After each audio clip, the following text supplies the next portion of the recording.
कलाहांडी जिले में 95% दलित आदिवासी पछुआ वर्गर लोके बसबास करुथिले मध्य ए विशाल समुदाय को आज पर्यंत सामाजिक आर्थिक और राजनीतिक न्याय मिल पारि नाही। मनोवादी व्यवस्था जनित जातिगत एकतार अभाव, जाति जाति भितर थिबा असहिष्णु अस्थिर मनोभाव ही यार मुख्य कारण अटे। अन्य पक्षरे निज निज मध्य एपरिक विभिन्न स्तर में निर्यातना अन्यायर शिकार हेउथिले सत्वे बहुजन समाज यह मिलित भाव मुकाबला नक एकाकी लड़ुथिबार कौनसी समस्यार समाधान हेउ नाही।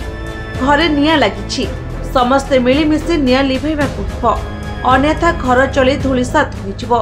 एणे आगामी दिन में दलित आदिवासी और पछुआ वर्गर जनसाधारण विगत दिनर समस्त भूल को भूली जाई एकाठी हेबाकु पड़िबो।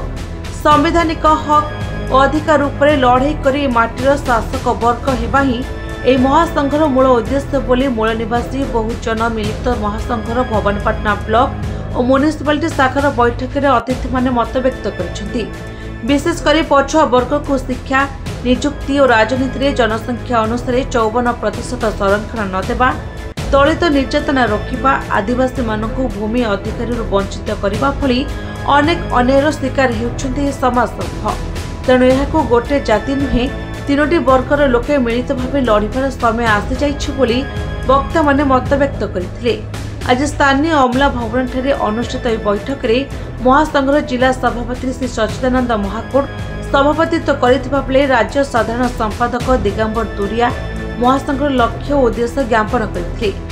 अतिथि भावे महासंघर जिला कार्यकारी सभापति कमलिनी यादव, जतीन्द्र कर, जिला साधारण संपादक कीर्तन यादव, जिला युव सभापति डाकेश्वर लहचल, सरपंच दिगंबर लुहा, उपदेष्टा आईनजीवी छबिलाल नियाल, राज्य महिला सभानेत्री एस सुजता, संपादक सत्य महार, जयप्रकाश जाल, रमणी दुरिया, सेनापति नायक, स्नेहलता दुर्गा, संजय सुनानी, राजकिशोर, अगस्ट नायक, ढगमाली नायक प्रमुख जोग देथिले। एही अवसर में महासंघर भवानीपाटना ब्लॉक स्तरीय कमिटी घोषणा करा जायतिला। सर्वसम्मतिक्रमे भवानीपाटना ब्लॉक सभापति भावे समाजसेवी ऋषिकेश साहू, कार्यकारी सभापति भावे श्री विजय माझी, संपादक विजय दीप, म्युनिसिपालिटी सभापति भावे दिनेश मल्लिक, साधारण संपादक भावे विकास प्रधान, उपसभापति सेनापति नायक, दुर्जन बाग, छत्र सभापति आशीष कुमार जानी आदि मनोनीत होते। अन्य मानक मध्य सुदर्शन दंडसेना, देवार्चना माझी, नीलांबर साहू, दिवाकर दुर्गा, संतोष प्रधान, रुकधर माझी और शताधिक कर्मकर्ता उपस्थित थे। जे मोर किछि रिसर्च भी हमर किछि साथी माने कहसन, मोर जे अध्ययन अछि, मोर जे स्टडी अछि, मोर जे अंडरस्टैंडिंग अछि, सेटा के हमर किछि साथी भी कहसन, मके बहुत खुशी लागছে।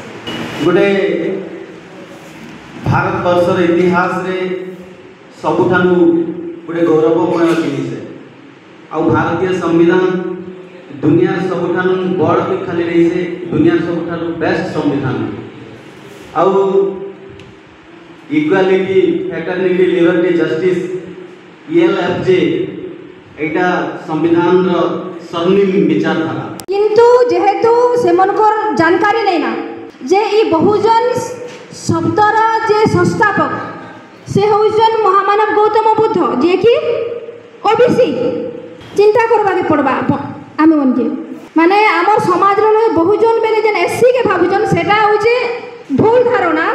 हमके से मन कर पाके जे करी क्लियर करबा के पड़बा जे ई जेन बहुजन रा कांसेप्ट जेनटा बहुजन विचार कांसेप्ट जेनटा बहुजन व्यक्ति जे हमर मार्गदर्शक है जे समानतार कथा कहले आओ दुखर कारण खोजले। दुनिया रे गोटे दुख अच्छे, दुखर कारण अच्छे, कारण को खोजबा पड़वा, खोजी करी तार समाधान करवार अच्छे। तो ई कथा जदि के दे जब बोले सेका भगवान गौतम बुद्ध। कलाहांडी कैमरा पर्सन विष्णुचरण स्वाईं रथराम बाग रिपोर्ट निरपेक्ष न्यूज।